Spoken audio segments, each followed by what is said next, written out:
Welcome to the Allegedly Podcast. We got the regular crew and we got Los back in the house, man. And this is the week 5 edition of Stud Dud, my new bud. What's up, What's fellas, up, man? baby? It's good to have y'all back, man. Week What's 5. up, fellas? What's the deal, man? What's the deal? Week 5, man. We got to put out some good information for the fans this week. Last week we actually had a pretty good week here, man. You'll see the results as they come out. But we're gonna start with our studs for week 5, and we'll start with Ink Spot, man. Who you got for us as your stud this week? This week, man, I'm going with Jamison Crowder. He play against Atlanta. I mean, everybody know what the recipe with Atlanta is. So Jamison Crowder, I think they could be down in this game, so they might have to fight their way back. And with that being said, there's a lot of passing opportunities between him and Corey Davis. So I think if you got Jamison Crowder on your bench, you should start him in confidence this week because he's playing Atlanta. So you like the Jets in fantasy, but not in real football, I'm guessing. I wouldn't really pick them, I would say, to win or cover, any point spread, but fantasy football, if you down, that's a good situation because you got to throw. If I got a receiver, I would like that situation, more looks, more opportunity. Gotcha. That makes a lot of sense. Jet, who you like this week? I like Jay Jettas, man. I like Jay Jettas, Jefferson, bro. Bro. You see him get into that end zone?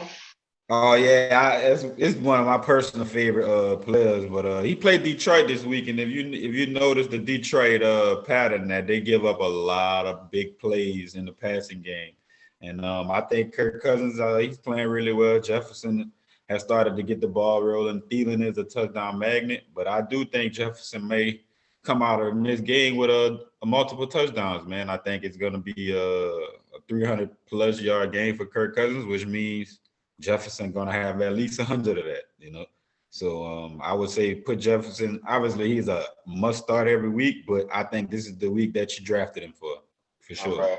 A lot of gritty in this week, huh? Oh yeah.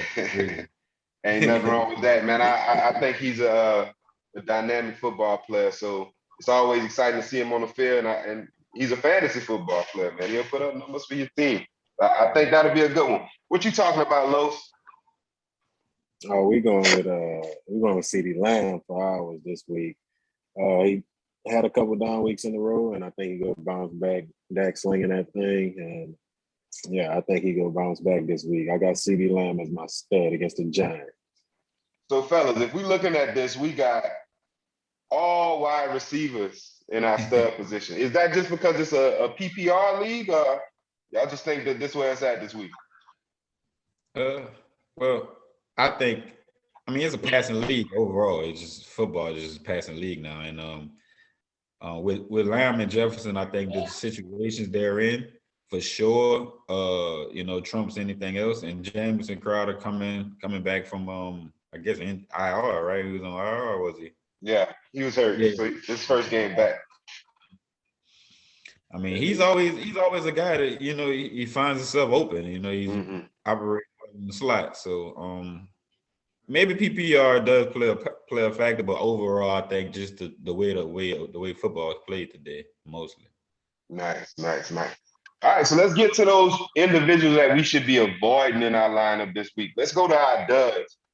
We're gonna start with you, Los. Who you got for your dud, man?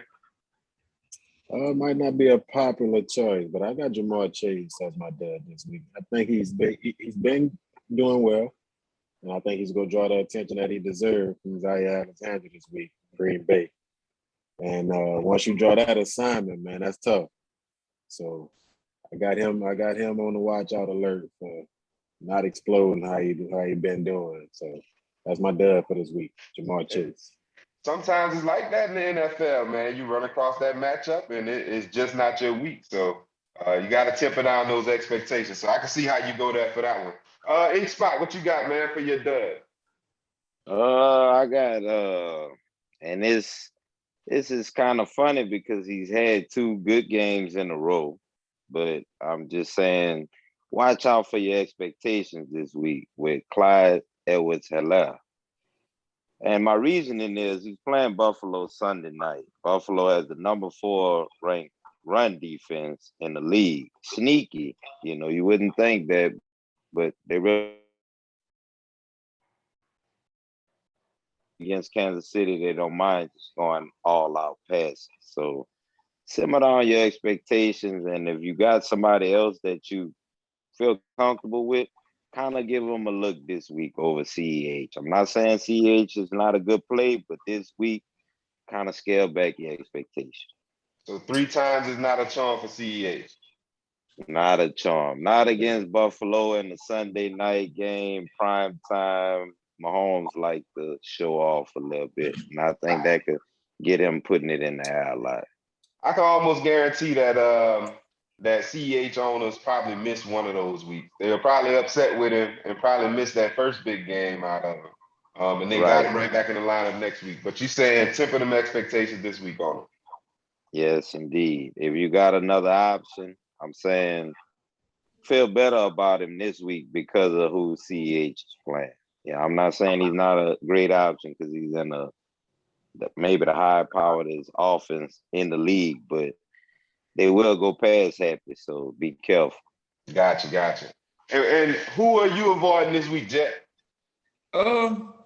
Antonio Gibson, man. I like him, and I think in the last 2 weeks he had pretty good weeks. I know the week before he had a really, really big catch for maybe like 70. But I think it's the matchup. He's playing against New Orleans. I think New Orleans plays mad this week. To Giants last week, I think that they not only do they play mad, and I think their run defense is really, really stout. So they're probably going. And I also feel like the Washington football team is going to be down, which is going to have more touches for McKissick. And McKissick showed a lot last week as well. So I think he's going to cut into some of the passing targets that Antonio Gibson usually sees. And so Antonio Gibson is he's a good athlete, but I think like Cal said, I think he should temper your expectations on him, not too much of a big boom this week. Tempering our expectations on Antonio Gibson as well. I can understand that, especially with J.D. McKissick. Don't go too far, Jet, because we're going to my new bud. Who are you telling people to go look for or go out and get if they may not have him this week? Who you expecting to have a big game? They might have been sitting out, but now you saying get them in the line. Oh, yeah, you have to get James Robinson in the lineup. You have to. If you have him on your team, put him in immediately. RB2, flex, however you need to get him in there, get him in there. I like his matchup against Tennessee. Tennessee defense has yet to show that they can do anything good on that side of the ball. So, if you know anything about Urban Meyer, he loves to get his running backs the ball. He likes to feature running back. James Robinson looks good with the number change. I saw a lot of bounce in his step last Thursday, and I think it's a good move going forward. So I think not only do you should play James Robinson today, but I think going forward in the rest of the season, you should have him really, really close to you. So James Robinson solidifies himself in a fantasy football line. Absolutely. That's what's up. Los, where you taking us to on my new bud? Who you bringing to the table, man? I'm going to go out on a limb right here, man, and I'm going to go with Josh Gordon making his debut with the Kansas City Chiefs. Prime time Sunday night against the Bills. I'm gonna go with Josh, bro. Hey, Los, we gotta say, man, that's a head scratcher. First game back after a long break. What is it about it, man? What you think? What you like about it? Somebody who keep getting these many chances, man, to come and get back in the league after taking time off. He got to be special. So I'm gonna give him the benefit of the doubt. I'm gonna say he come in and make a few plays and go a little bit above his expectation for this week. Because nobody expected him to do much. I think he gonna do a little something, That's exactly what my new bud. That's exactly what my new bud is, man. The person that's gonna go above expectations. I can see them being a big target in the red zone for him. If he still can run a little bit, I mean, you can't outrun Patrick Mahomes' arm, so you I, might would- be I mean, I on to wouldn't something. put him in. I wouldn't put him in unless you're in deep league. We're talking about 12, 14 teams, of Gotcha. course. But Gotcha. So 10-man league, you probably not getting him in, but in a 12-man league, yeah, I can see that. That makes a lot of sense. That makes a lot of sense. Hey, Spot, take us home with my new bud, man. Who you saying that people need to give a second look at? My new bud. And if you was in the waivers this morning, I'm sure you were searching because you know David Montgomery will be out for 4 to 5 weeks. So my new bud is Damian Williams. He's gonna see the bulk of the workload over there, and he's a good back. He come from Kansas City. You know, he's not bad. And I think with the opportunity that he will be faced with, he gonna get the job done just like David would. So if you was in the waivers this morning, I hope you was kind of ahead of schedule to get Damian. But if not, and you got to face Damian, beware because the opportunity is definitely there for him, and he's a good athlete. Damian Williams. Hey, that makes sense. When a starting running back goes down, it makes sense to have that backup ready. Obviously, he's gonna walk into the carries.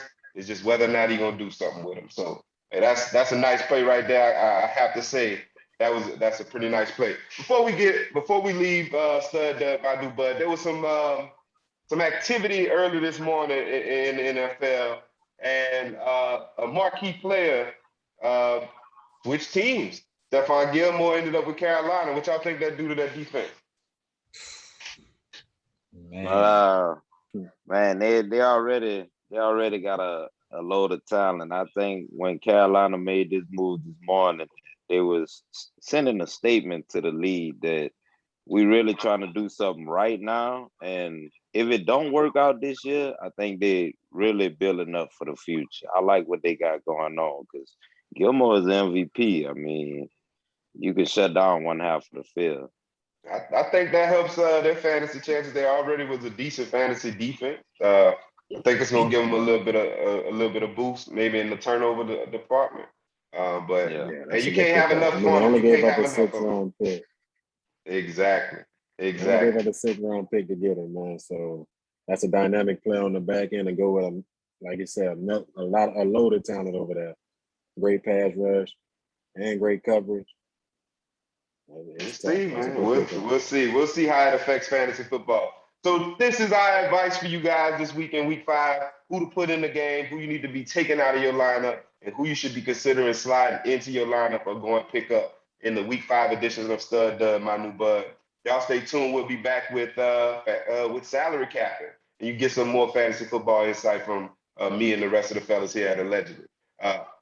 So like, subscribe, comment, all those good things. Murder Cherry, Fantasy Football League on YouTube. Follow. We welcome y'all Follow. to that page. All right, peace. Peace.